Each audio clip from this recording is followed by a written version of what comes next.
দেৰগাঁৱৰ এগৰাকী 6 বছৰীয়া কণমানি আক্ৰান্ত শৰীৰৰ জটিল ৰোগত। দেৰগাঁও নগৰৰ 3 নং ৱাৰ্ড ফুকন নগৰৰ অনন্যা দেৱী নামৰ এজনী 6 বছৰীয়া কণমানি স্নায়ুজনিত এক জটিল ৰোগত আক্ৰান্ত।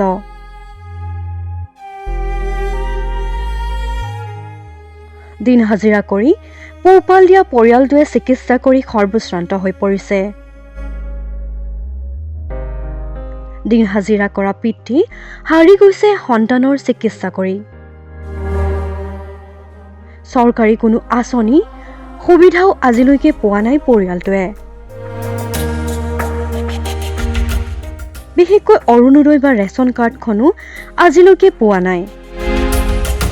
দুৰ্ভগীয়া পৰিয়ালটোৱে চৰকাৰ তথা সুহৃদয়বান লোকৰ পৰা চিকিৎসাৰ বাবে সহায় বিচাৰি কাতৰ অনুৰোধ জনাইছে।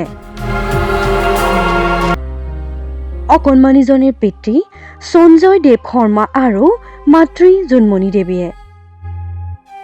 কণমানিজনীৰ পৰিয়ালৰ লোকে অসমৰ মুখ্যমন্ত্ৰী ডক্টৰ হিমন্ত বিশ্ব শৰ্মাৰ লগতে সুহৃদয়বান কোনো সদাশয় ব্যক্তিৰ পৰা সহায় বিচাৰি কাতৰ অনুৰোধ জনাইছে। আপোনালোকে state bank of India Dergaon শাখাৰ একাউণ্ট নম্বৰ 4231959156 সহায় আগবঢ়াব পাৰে। সঞ্জয় দেৱ শৰ্মা। ছোৱালী এতিয়া 1.5 বছৰ পৰা হৈছে আৰু 1.5 বছৰ পৰা গম পাওঁ আমি। চৰকাৰক কি ক'ব? চৰকাৰক অনুৰোধ জনাইছোঁ আৰু যেন ভালকৈ যেন আমাৰ চিকিৎসাটো যেন কৰে যেন আৰু। আপুনি কেনেকৈ চলে? মই হাজিৰা কাম কৰি থাকোঁ। আপোনাৰ কি নাম? মোৰ নামটো জোনমণি দেৱী। ছোৱালীৰ নাম কি? অনন্যা দেৱী। কি বছৰ হ'ল? ছোৱালী এতিয়া 6 বছৰে হ'ব আৰু মাৰ্চত। কেতিয়াৰ পৰা এনেকুৱা হৈ আছে? এতিয়াৰ পৰা আমি গম পাইছোঁ 1.5 বছৰ পৰাহে গম পাইছোঁ। মানুহবোৰৰ ঘৰলৈ যেতিয়া যাওঁ ছোৱালীজনীক লৈ পেলাই তোমাৰ ছোৱালীজনীনো কেলে জন্ম দিছা, এনেকুৱা ল'ৰা ছোৱালী থকাতকৈ নথকাই ঠিক, মাৰি পেলোৱাই ভাল।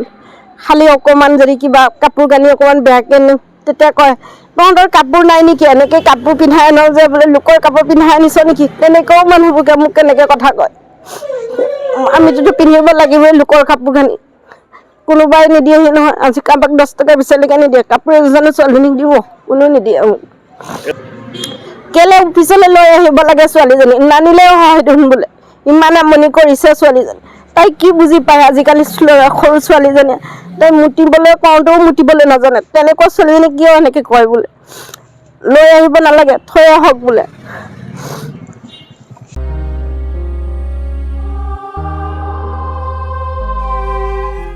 দেৰগাঁৱৰ পৰা মাধুৰ্য বৰাৰ ৰিপৰ্ট, মাই নিউজ এনি।